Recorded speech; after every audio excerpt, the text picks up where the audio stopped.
The tea was still steaming when Rosario Prestigiacomo's neighbors heard the screaming stop on Green Avenue in Ridgewood, Queens that bitter February night in 2009. His warm brick row house had been a beacon of safety on this quiet block for decades, where children played hopscotch and elderly couples walked hand in hand. But when police broke down his door, they found 64-year-old Rosario face down in his own hallway, 16 stab wounds painting the walls crimson, his gentle hands clawing at the hardwood floor. For 15 years, his sister Angela refused to let the world forget. She collected every clue, questioned every neighbor, and haunted every detective until science finally gave her what grief demanded. When the DNA match came back, it didn't just solve a murder. It revealed a betrayal so close to home that it left an entire community questioning everything they thought they knew about family, trust, and the darkness that can hide behind familiar faces. Before we get into the story, drop a comment with your country and the time right now. February 10th, 2009 began like any other winter evening on Green Avenue. Rosario Prestigiacomo moved through his small brick row house with the quiet precision of a man who had lived alone for 20 years. At 64, his movements were still steady, his silver hair neatly combed, his thick glasses perched carefully on his nose. The retired shopkeeper had spent the afternoon organizing receipts at his kitchen table, the same methodical routine he'd followed since closing his corner store 5 years earlier. The wind howled outside, rattling the windows of the modest home he'd bought in 1987. Rosario filled his favorite ceramic mug, the one with the faded blue flowers his late wife had picked out, and set the tea to steep. His tabby cat Ginger wound around his ankles, purring for dinner. The living room glowed warmly, lined with framed photographs of nieces and nephews, church picnics, and holiday gatherings. This was a house built for family, even though Rosario mostly lived in it alone. He glanced at the clock, 6:30, too early for dinner, too late for afternoon tea, but routines mattered to Rosario. They gave shape to days that sometimes felt too empty, too quiet. He opened a can of cat food, Ginger's purr growing louder in anticipation. Outside, streetlights flickered on, casting long shadows across the snow-covered sidewalk. Rosario never got to drink that tea. As darkness fell and the temperature dropped below freezing, neighbors across the narrow street heard something that would haunt Green Avenue for the next 15 years. First came the shouting, muffled but urgent, the sound of two male voices raised in anger. Then came the crashing, as if furniture was being overturned. Mrs. Chen from next door paused her evening dishes, listening. The Kowalski family turned down their television. Even the children playing video games upstairs fell silent. Then, nothing. The house went dark. The tea grew cold. Elena Morales was the first to act. She lived directly across from Rosario and had known him for 15 years, ever since she'd moved to Queens with her husband and young daughter. Rosario was the neighbor who shoveled her walk without being asked, who brought Christmas cookies every December, who always waved from his front window when she came home from work. Something's wrong, she told her husband Miguel as they stood at their living room window. Rosario's lights are off, but his car's in the driveway. And that shouting? I've never heard him raise his voice. Miguel pulled on his coat. I'll go check. They crossed the street together, their breath forming clouds in the frigid air. The front door was solid oak, painted forest green, with a small glass panel at the top. Miguel knocked, first gently, then harder. Rosario, you okay in there? No answer. Elena tried the doorbell. The chime echoed inside the house, but no footsteps followed.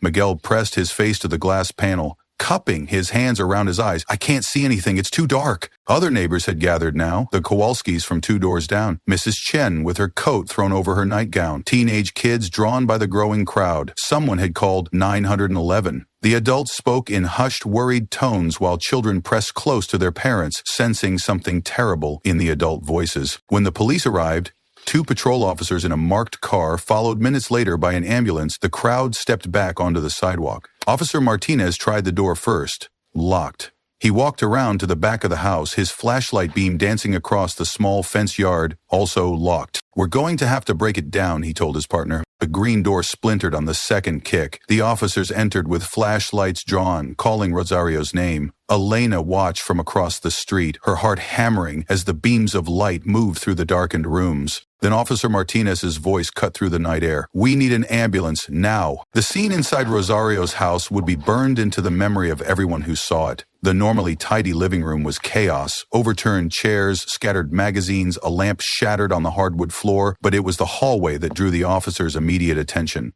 Rosario lay face down, his arms stretched toward the front door as if he'd been trying to escape. Blood had pooled beneath him, dark and thick in the cold air. The paramedics pronounced him dead at the scene. By 8 o'clock, Green Avenue looked like a movie set. Police cars lined both sides of the street, their red and blue lights painting the snow in shifting colors. Yellow crime scene tape stretched across Rosario's front yard. Detectives in heavy coats moved in and out of the house, their faces grim. Angela Prestigia Como arrived just after 9. She'd been grading papers at her apartment in Astoria when Detective Maria Reyes called with news that would shatter her world. Angela taught 4th grade at a school in Long Island City, a quiet, organized woman of 58 who lived alone and devoted her free time to her students and her family. Rosario was her only brother, 7 years younger, and they'd grown closer since their parents died. "I'm sorry, ma'am," Officer Martinez said as Angela tried to duck under the crime scene tape. "This is an active investigation." "That's my brother," Angela said, her voice barely a whisper. "That's Rosario." Detective Reyes appeared at Angela's shoulder, a woman in her 40s with kind eyes and graying hair pulled back in a ponytail. "Miss Prestia Como? I'm the one who called you. I'm very sorry for your loss." Angela stared at the house where she'd eaten Sunday dinners for the past 20 years. The green door hung askew on its hinges. The windows that had always glowed warm and yellow were dark.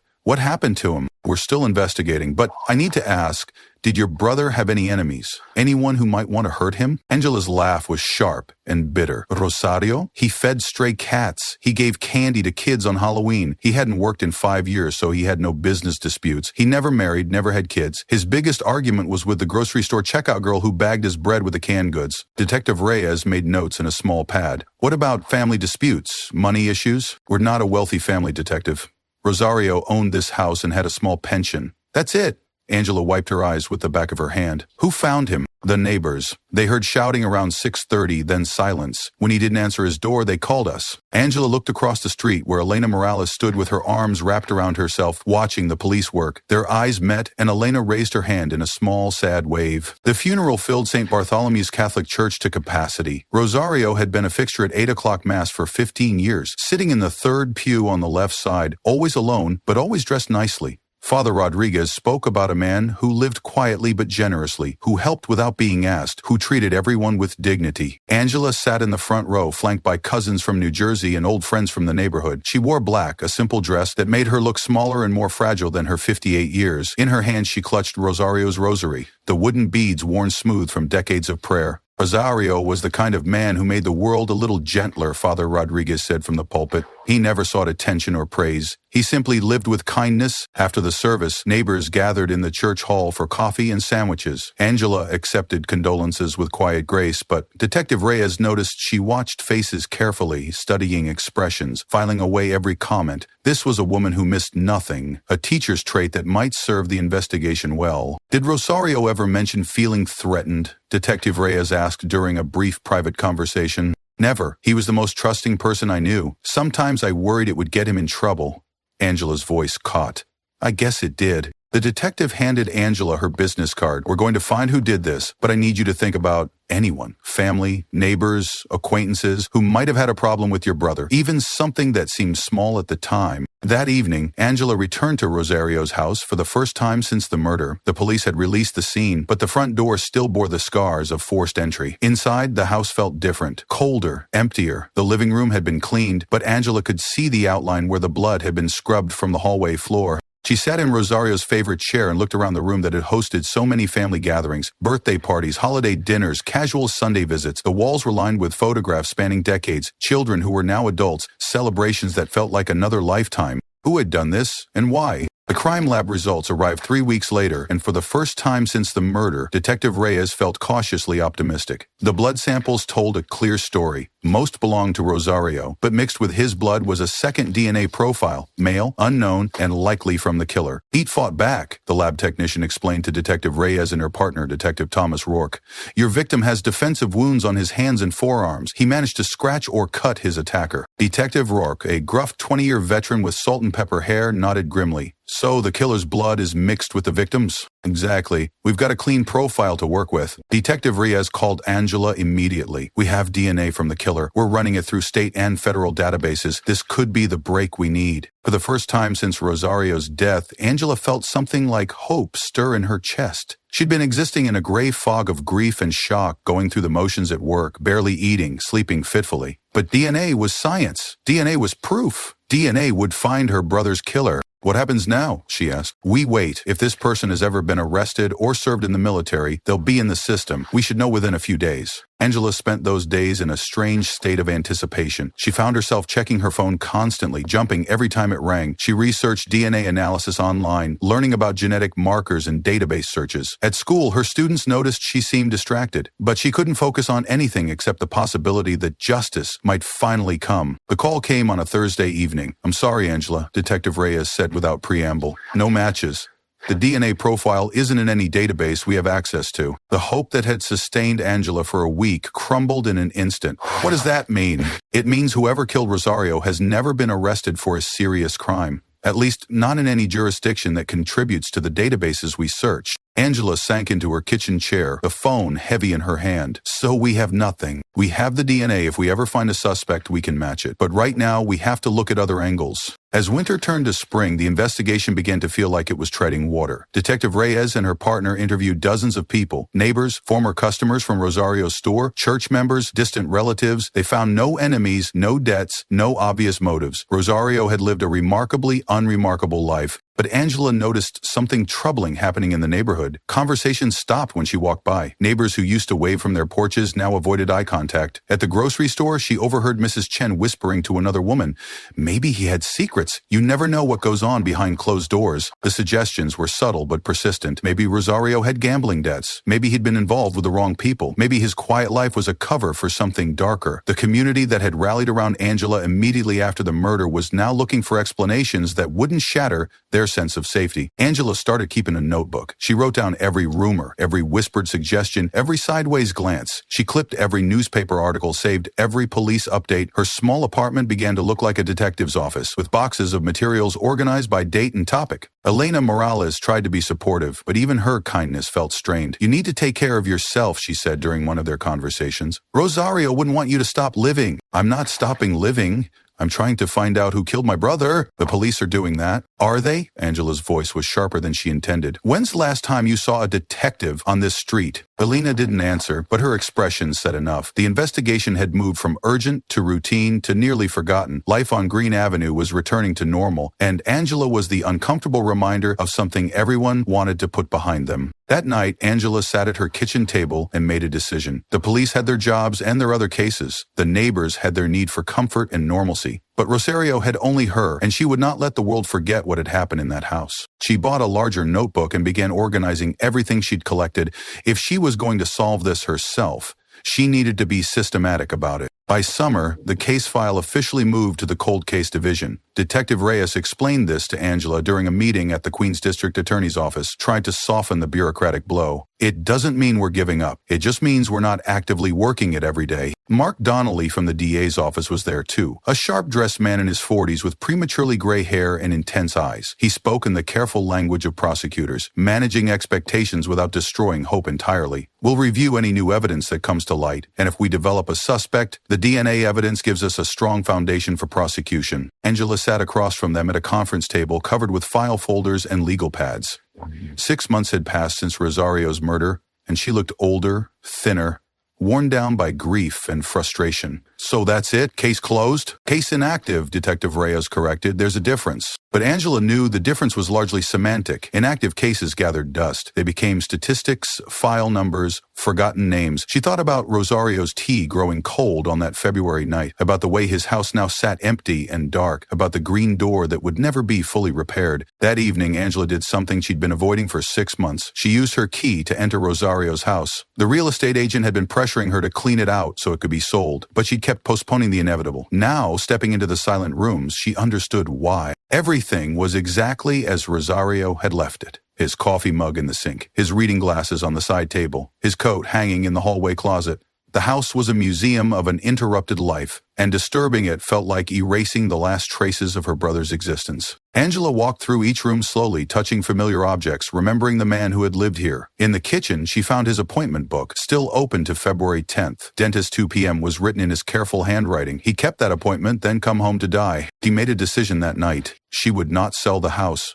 Not yet. She would move into the spare bedroom and keep Rosario's memory alive until someone, police, private investigator, or Angela herself, found the truth. The first anniversary of Rosario's death fell on a Wednesday. Angela had planned a memorial service at the church, expecting a modest gathering of family and close neighbors. Instead, she found herself standing before a congregation of 12 people in a building that seated 200. Father Rodriguez did his best to make the service meaningful, but the empty pews spoke loudly about how quickly people moved on from tragedy. Elena Morales was there along with Mrs. Chen and a few other neighbors. Rosario's cousins from New Jersey made the trip, but the police, who had promised to find his killer, were notably absent. A year ago, we lost a good man, Father Rodriguez said from the pulpit. Rosario Prestigiacomo lived with grace and died with courage. His memory calls us to be better neighbors, better friends, better protectors of one another.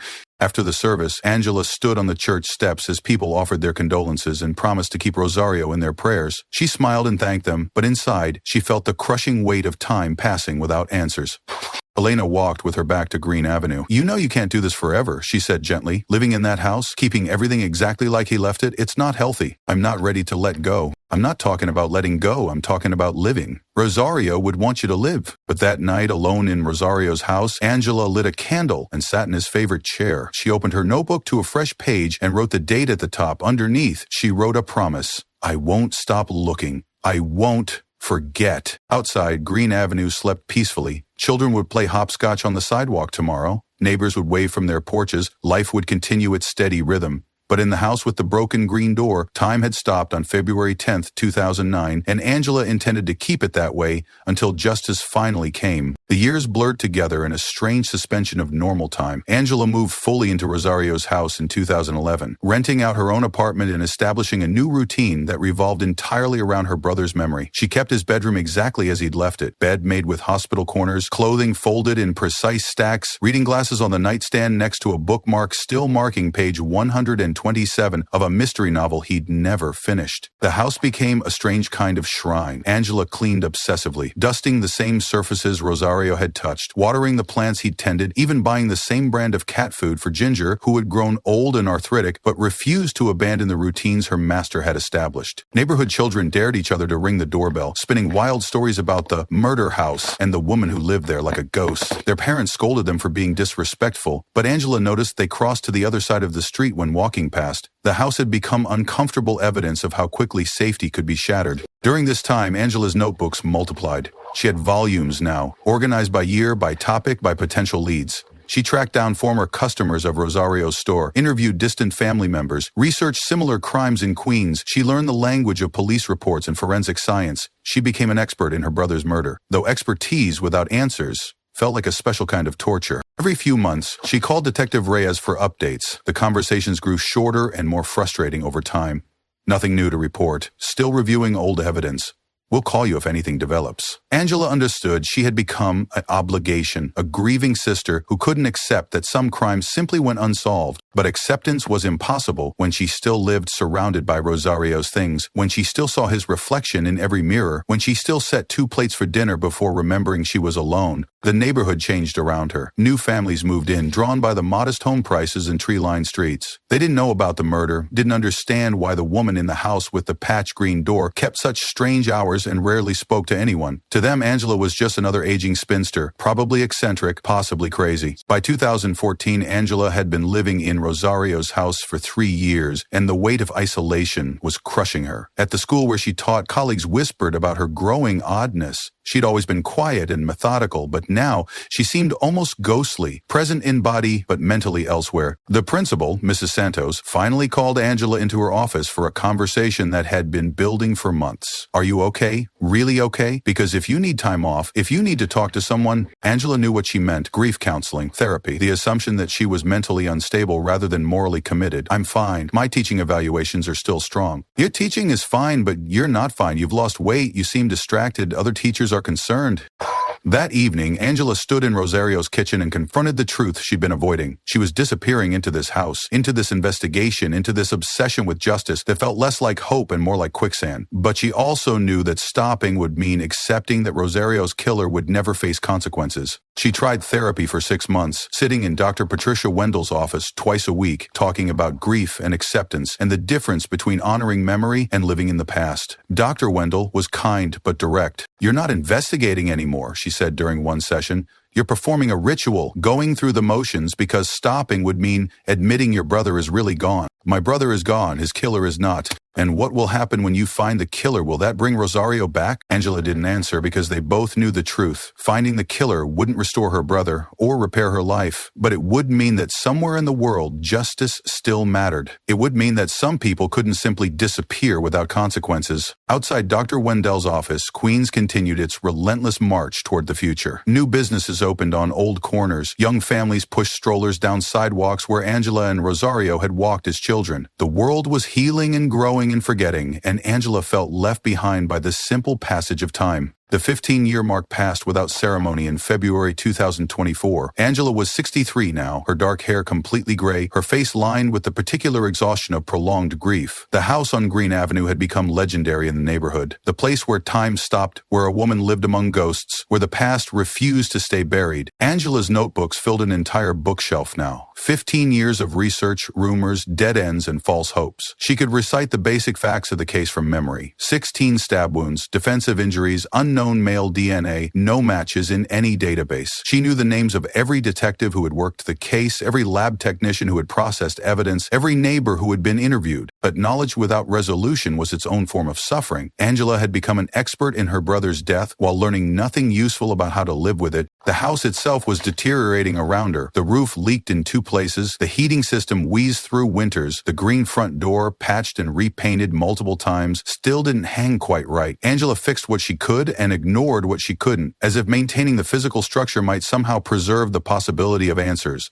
On quiet nights, she sometimes caught herself talking to Rosario, updating him on the investigation, asking his opinion on leads that went nowhere, apologizing for not finding his killer yet. These conversations felt natural and necessary, which frightened her more than anything else about her situation. Elena Morales still checked on her occasionally, though their friendship had cooled over the years. Elena's daughter was grown now, married with children of her own. Life had moved forward on Green Avenue, but Angela remained frozen in February 2009 like a living memorial to unsolved crime. One evening in March, as Angela organized yet another year's worth of newspaper clippings and police correspondence, she found herself confronting a terrifying possibility. What if this was simply how her story ended? What if she grew old and died in this house, surrounded by evidence of a crime that would never be solved? The thought should have been devastating. Instead, it felt almost peaceful. At least she would have spent her years trying. At least Rosario would never be completely forgotten. The phone call came on April 15th, 2022, just after Angela had finished her morning coffee. She'd been grading 4th grade math tests at Rosario's kitchen table, the same spot where she'd spent countless hours over the past 13 years. When her phone rang, she almost didn't answer. Most calls these days were robocalls or well-meaning friends urging her to move on. "Ms. Presticama, this is Detective Reyes. I know it's been a while since we've spoken." Angela's hand tightened on the phone. Detective Reyes was older now, close to retirement, her voice carrying the weight of decades of unsolved cases. "Has something happened? We're reopening your brother's case. There's new technology available, something called forensic genetic genealogy. Have you heard of it?" Angela had not, but she was about to become intimately familiar with the science that would change everything. Detective Reyes explained that a company called Othram Inc. in Texas could extract DNA from old evidence and use it to build family trees, potentially identifying suspects through distant relatives who had submitted DNA to ancestry websites. "It's expensive," Detective Reyes warned, "and it doesn't always work. But the Queens District Attorney's Office has approved funding for a few cold cases, and your brother's case made the list." For the first time in years, Angela felt something like excitement stir in her chest. "What do you need from me?" "Your consent for the testing and patience. This process can take months." Angela signed the paperwork that afternoon at the DA's office, her hands shaking slightly as she wrote her name on forms that represented the first real hope she'd felt since 2009. Mark Donnelly was there too, older now but still sharp-eyed, still speaking in the careful language of prosecutors managing expectations. "This is cutting-edge science," he explained, "but it's also uncertain. We may get a name, or we may get nothing. I don't want you to get your hopes up too high." But hope, Angela discovered, was not something she could control. That night, she sat in Rosario's chair and whispered to his photograph, We're going to find him. After all these years, we're finally going to find him. Outside, Green Avenue looked the same as always. Quiet homes, street lights, the comfortable rhythm of suburban life. But inside the house with the patched green door, everything had changed. Dr. Lila Morgan was the forensic genealogist who would build the family tree that changed Angela's life. Working from her laboratory in Texas, Dr. Morgan specialized in the intersection of cutting-edge science and old-fashioned detective work, extracting DNA profiles from degraded evidence and using them to identify suspects who had evaded justice for decades. Your brother's case is a good candidate, she explained to Angela during their first phone call in June 2022. We have clean DNA from the crime scene, and it's clearly from the perpetrator, not an innocent source. That's exactly what we need for genealogical analysis. Angela learned a new vocabulary during the months that followed. SNPs, single nucleotide polymorphisms, autosomal DNA, genetic distance, centimorgans. She studied family tree construction with the same intensity she'd brought to collecting newspaper clippings, understanding that science might finally provide what 15 years of traditional investigation could not. The process was painstakingly slow. First, Othram had to sequence the DNA and upload the profile to genetic databases. Then Dr. Morgan began the detective work, identifying potential family connections, building trees backward through generations, looking for patterns that might point to a suspect. We're looking for someone who shares genetic markers with your perpetrator, Dr. Morgan explained during one of their regular updates. It could be a second cousin, a great aunt, a half-sibling. Then we work forward through family trees to identify potential suspects born in the right time period, living in the right geographic area. By August, they had their first breakthrough, a family cluster in the genetic database that showed strong connections to the crime scene DNA. Dr. Morgan sent Angela a digital family tree that looked like a sprawling web of names and dates, with highlighted connections showing genetic relationships. We're getting close, Dr. Morgan said during their September call. I've identified several potential suspects in the right age range. Now we need to narrow it down using traditional detective work. Geography, timeline, opportunity. Angela stared at the family tree on her laptop screen, dozens of names connected by thin lines representing blood relationships. Somewhere in this digital maze was her brother's killer. After 13 years of waiting, the answer felt tantalizingly close. How long until we have a name, she asked. Soon. Maybe weeks, maybe a couple months. But we're definitely on the right track. That night, Angela couldn't sleep. She walked through Rosario's house, touching familiar objects, imagining the moment when she would finally know who had destroyed their family. The anticipation was almost unbearable, a mixture of hope and terror that left her pacing the floors until dawn. The call came on November 3rd, 2023, at 2:30 in the afternoon. Angela was in her classroom, helping students with long division problems, when her phone buzzed with a text from Detective Reyes. Call me immediately. We have a name. Angela's hands shook as she asked her teaching assistant to take over the class and stepped into the hallway. Detective Reyes answered on the first ring. Angela, I need you to sit down. Are you somewhere private? I'm at school. What did you find? The genealogist identified our suspect. It's Anthony Scalici. He's your brother's nephew. The hallway seemed to tilt around Angela. Anthony Scalici, her cousin Maria's son Rosario's sister's boy. She remembered him from family gatherings when he was younger, a quiet child who grew into a sullen teenager and then simply disappeared from family events sometime in his 20s. That's impossible, Angela whispered. Anthony is family. When's the last time you saw him? Angela thought back through years of holiday dinners and birthday parties. Maybe 10 years ago? He and Rosario had some kind of falling out. Maria never wanted to talk about it. We need to find him. Do you have any contact information, last known address? Angela's mind raced. She remembered her cousin Maria mentioning that Anthony had moved to Florida, something about construction work and wanting a fresh start. But Maria had died 3 years ago, taking whatever family secrets she'd harbored to her grave. Florida, Angela said numbly. Maria said he went to Florida. We'll track him down. Angela, I need you to keep this completely confidential. If Anthony finds out we're looking for him, he might run. After Detective Reyes hung up, Angela stood in the empty school hallway, staring at nothing. Anthony Scalici, a family member, someone who had sat at their dinner table, who had received Christmas presents, who had smiled in family photographs. The betrayal cut deeper than she'd imagined possible. That evening, Angela went through old photo albums with trembling hands. There was Anthony at age 12, standing next to Rosario at a barbecue. Anthony at 16, looking sullen at a wedding. Anthony at 20-something, his eyes cold and distant at what she now realized was the last family gathering he'd attended.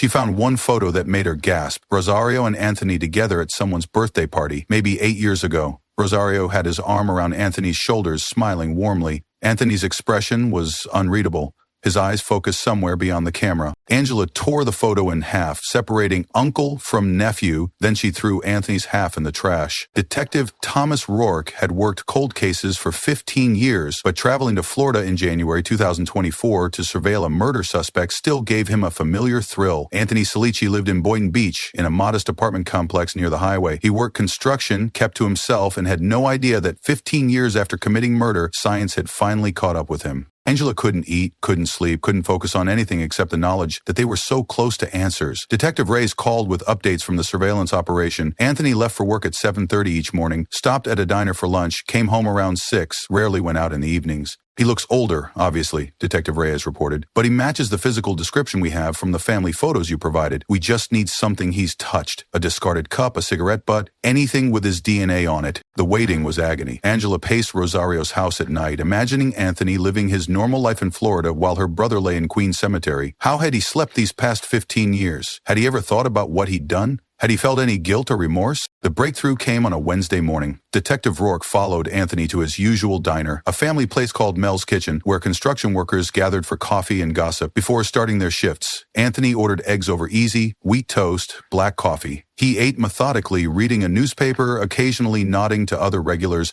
When he finished breakfast, Anthony left a $5 tip and walked out. Detective Rourke waited exactly 3 minutes, then approached the table where Anthony had been sitting. The waitress was already clearing dishes, plate, coffee cup, and a fork Anthony had used to cut his eggs. "Excuse me," Detective Rourke said, showing his badge. "NYPD Cold Case Squad, I need to bag that fork as evidence." The waitress stared at him. "What's this about?" "A 15-year-old murder case. This is extremely important." Within an hour, the fork was sealed in an evidence bag and on its way to the office of the chief medical examiner in New York. Detective Rourke called Angela from his hotel room. "We got it. Clean sample. Should have results in a few days." For the first time in 15 years, Angela allowed herself to believe that justice might actually come. The DNA comparison took 72 hours, 3 days that felt like 3 years to Angela. She called in sick to work, unable to concentrate on lesson plans or fourth-grade math problems when the most important answer of her life was being processed in a forensic laboratory. Detective Reyes called on Saturday morning, February 10, 2024, exactly 15 years to the day after Rosario's murder. "It's a match," she said without preamble. "Perfect match to the blood at the crime scene and the DNA under your brother's fingernails. Anthony Scalici killed Rosario." Angela sank to the floor of Rosario's kitchen, overwhelmed by emotions she couldn't name. Relief, vindication, grief, rage. 15 years of suppressed feelings crashing over her all at once. She'd been right to keep searching. She'd been right to refuse to forget. She'd been right to live in this house like a guardian of memory. "What happens now?" she asked through tears. "Now we arrest him. U.S. Marshals and NYPD officers are already in position in Florida. Anthony Scalici will be in custody by the end of the day." After Detective Reyes hung up, Angela sat on the kitchen floor where Rosario used to feed Ginger, clutching his rosary in her hands. The cat had died 2 years earlier, but Angela still heard phantom purring in the quiet moments. Now, finally, the house felt different. The oppressive weight of unanswered questions had lifted, replaced by something Angela had almost forgotten how to feel: peace. He called Elena Morales, who cried when she heard the news. "I can't believe it was family," Elena said. "Anthony seemed like such a quiet boy." "Quiet people can carry the darkest secrets," Angela replied. That evening, Angela did something she hadn't done since February 2009. She opened all the curtains in Rosario's house. Light flooded in, golden and warm, illuminating dust motes that danced like tiny spirits. She walked through each room, touching familiar objects that no longer felt like evidence in an unsolved crime. Tomorrow would bring reporters and court proceedings and the complicated process of legal justice. But tonight, Angela simply sat in Rosario's chair and whispered, "We got him, brother. After 15 years, we finally got him." The media descended on Green Avenue like locusts. By Monday morning, news vans lined both sides of the street, reporters thrust microphones toward anyone willing to talk, and helicopters circled overhead capturing aerial footage of the murder house that had finally yielded its secrets. Angela stood at Rosario's front window, watching the chaos unfold. The patched green door she'd lived behind for 15 years was now famous, featured in newspaper headlines and television reports that reduced her brother's life to a lurid true crime story. "Nephew suspected in 2009 Queens murder," screamed the New York Post. "DNA breakthrough solves cold case," reported Channel 7 News. Family betrayal shocks Ridgewood community, announced the Queens Chronicle. Neighbors who had avoided Angela for years suddenly wanted to be interviewed, sharing their theories and suspicions with eager reporters. Mrs. Chen, who had whispered gossip about Rosario's possible secrets, now claimed she'd always had a feeling about Anthony. Alina Morales defended Angela's years-long investigation, calling her the strongest woman I know. But some neighbors expressed doubt. Anthony's few remaining friends in the area insisted he was incapable of violence. He was always quiet, but he wasn't dangerous, said Tommy Ricci, who had worked construction with Anthony years earlier. This has to be some kind of mistake. Angela watched from her window as reporters interviewed people who barely remembered Rosario, who had never understood her refusal to move on, who now wanted to claim a piece of the story that had consumed her life. She felt strangely detached from the media circus, as if watching coverage of someone else's tragedy. The phone rang constantly, reporters wanting exclusive interviews, producers from true crime shows offering money for her story, publishers interested in book deals. Angela ignored them all. This wasn't entertainment. This was her brother's life and death reduced to headlines and sound bites. By evening, the crowds had thinned, but satellite trucks remained parked outside. Angela pulled the curtains closed again and sat in the familiar darkness of Rosario's living room. Fame, she realized, was just another form of violation. The truth was what mattered, not the spectacle surrounding it. The arrest itself was almost anticlimactic. U.S. Marshals and NYPD detectives found Anthony Scalacci at his apartment in Boynton Beach on the morning of May 14, 2024. He answered the door in work clothes, coffee mug in hand, looking older than his 51 years but remarkably calm for a man whose 15-year secret had just been exposed. Anthony Scalacci? The lead marshal asked. Yeah, that's me. You're under arrest for the murder of Rosario Prestigia Como. According to Detective Rourke's report, Anthony showed no surprise, no anger, no fear. He simply nodded, set down his coffee mug, and extended his hands for the handcuffs. I wondered when you'd figure it out, he said. Angela watched the arrest footage on television that evening, studying Anthony's face for signs of remorse or regret. She saw only resignation, as if he'd been waiting 15 years for this moment. The man being led away in handcuffs bore little resemblance to the sullen young man she remembered from family gatherings, but his eyes were the same, cold, distant, empty of empathy. The extradition process took 3 weeks. Anthony waived his right to fight removal to New York, another sign that he'd accepted the inevitable. When his plane landed at JFK Airport, Angela was there, hidden in the crowd of reporters and curious onlookers. She needed to see him return to face justice in the city where he'd committed murder. Anthony walked through the terminal, flanked by detectives, hands cuffed behind his back, eyes scanning the crowd with the same detached expression she remembered from family photos. For just a moment, his gaze passed over Angela, and she wondered if he recognized her, but his face revealed nothing, and then he was gone, loaded into a police car for the drive to Central Booking. That night, Angela returned to Rosario's house and sat at the kitchen table where she'd spent so many years organizing evidence and chasing leads. The investigation was over. The questions were answered. Anthony Scalacci was in custody, and the legal process would determine his punishment. But closure, Angela was learning, was more complicated than simply catching the killer. Anthony's arraignment took place on a humid Tuesday morning in Queens Criminal Court. Angela sat in the front row of the gallery, wearing the same black dress she'd worn to Rosario's funeral 15 years earlier. She wanted Anthony to see her, to understand that someone had never stopped looking, never stopped caring, never stopped demanding justice. Judge Patricia Morrison read the charges in a clear, steady voice. The defendant is charged with murder in the second degree in the death of Rosario Prestigia Como on February 10, 2009. Anthony stood at the defense table in an orange jumpsuit, hands cuffed, expression blank. When asked how he pleaded, he said simply, "Not guilty." The words hit Angela like a physical blow. Not guilty! After 15 years of evidence, after DNA proof, after his own admission to the marshals, Anthony was going to make her fight for justice in court. He was going to force her to relive every detail of Rosario's murder, to prove what science had already demonstrated beyond doubt. Mark Donnelly argued for remand without bail, citing flight risk and the violent nature of the crime. The defense attorney, a young public defender who looked overwhelmed by the media attention, argued that Anthony had lived peacefully in Florida for 15 years without incident. Your Honor, Donnelly said, the defendant brutally murdered his own uncle and evaded justice for a decade and a half. He's demonstrated both the willingness to commit extreme violence and the ability to disappear. The people request remand. Judge Morrison agreed. Anthony would remain in custody pending trial. As court officers led Anthony away, he turned briefly toward the gallery. His eyes found Angela's, and for the first time since his arrest, she saw something flicker in his expression. Not remorse, she was certain of that, but perhaps recognition, acknowledgement that she had been the force pursuing him across 15 years and 1,000 miles. Angela clutched Rosario's rosary in her hands and stared back unflinchingly. Let him see her. Let him understand that justice had a face, a name, a relentless determination that had never wavered. Outside the courthouse, reporters surrounded Angela, shouting questions about her reaction, her plans, her feelings. She pushed through the crowd without speaking and walked to her car, where she sat for several minutes before starting the engine. The trial would come, probably next year. There would be months more of waiting, more media attention, more reliving the worst day of her life. But Anthony Scalisi was behind bars, and the truth was finally in the light. The reaction in Ridgewood was swift and divided. Within hours of Anthony's arraignment, neighbors gathered in small groups on sidewalks and front porches, processing the reality that a family member, someone they'd known, however distantly,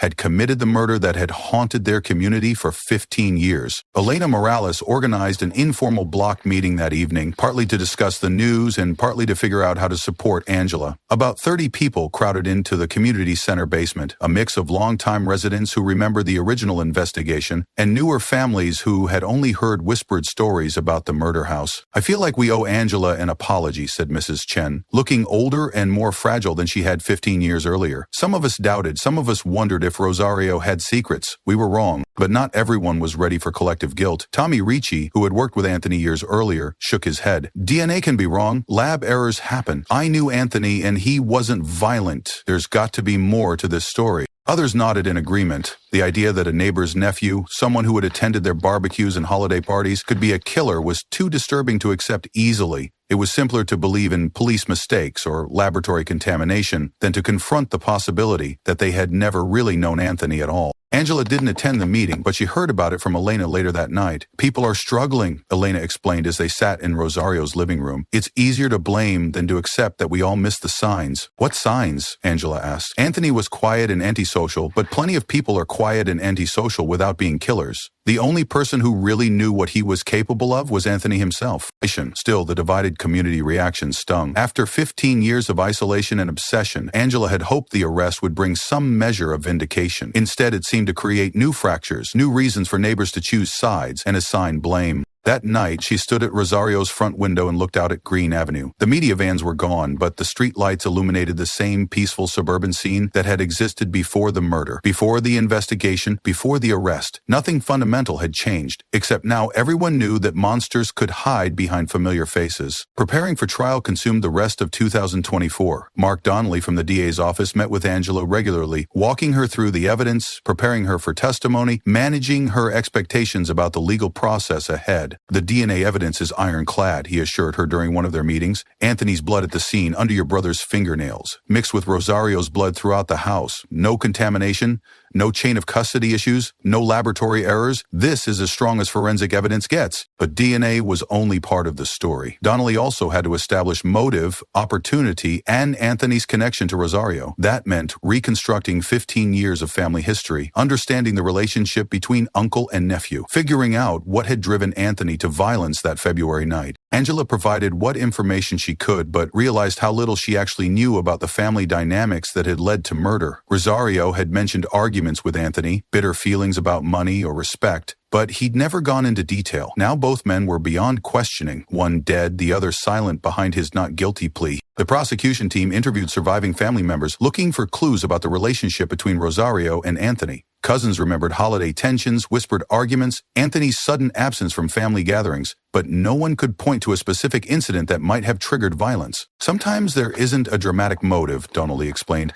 Sometimes it's just accumulated resentment, family grievances that build over years until they explode in violence. The jury will understand that. Meanwhile, Angela continued living in Rosario's house, surrounded by evidence boxes and legal documents that now served a different purpose. Instead of searching for answers, she was preparing to present those answers to 12 strangers who would decide Anthony's fate. The process felt surreal. After 15 years of investigation, the truth was now reduced to exhibits and testimony, witness lists, and legal motions. Justice, Angela was learning, was both more complex and more simple than she'd imagined. Complex in its procedures and requirements, simple in its basic question: guilty or not guilty? She knew the answer. Soon a jury would decide if they agreed. The community vigil took place on a cold December evening, exactly 2 weeks before Christmas. Angela hadn't organized it. That was Elena Morales, working with Father Rodriguez and other neighbors who felt the need for some kind of collective response to the year's revelations. They gathered in front of Rosario's house, about 50 people holding candles that flickered in the winter wind. The media had mostly moved on to other stories, leaving the community to process its grief and shock in relative privacy. Father Rodriguez offered a prayer for Rosario's soul and for justice to be served. Elena spoke about neighborly love and the importance of supporting one another through difficult times. Mrs. Chen, now in her 80s, apologized publicly for any doubt she'd harbored about Rosario's character. But it was Angela who drew the most attention when she stepped forward to speak.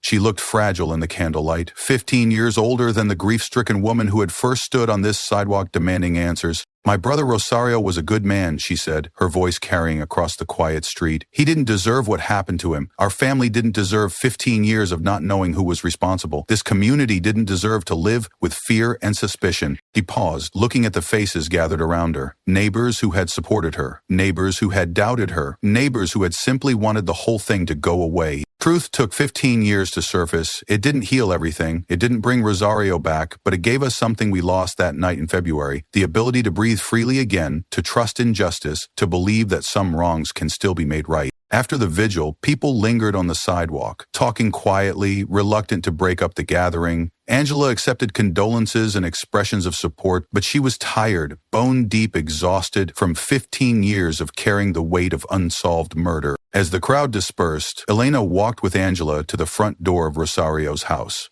"You don't have to stay here anymore," she said gently. "The case is solved. You've done what you set out to do." Angela looked up at the patched green door, the windows that had been dark for so many years, the house that had become both shrine and prison. "Not yet," she said.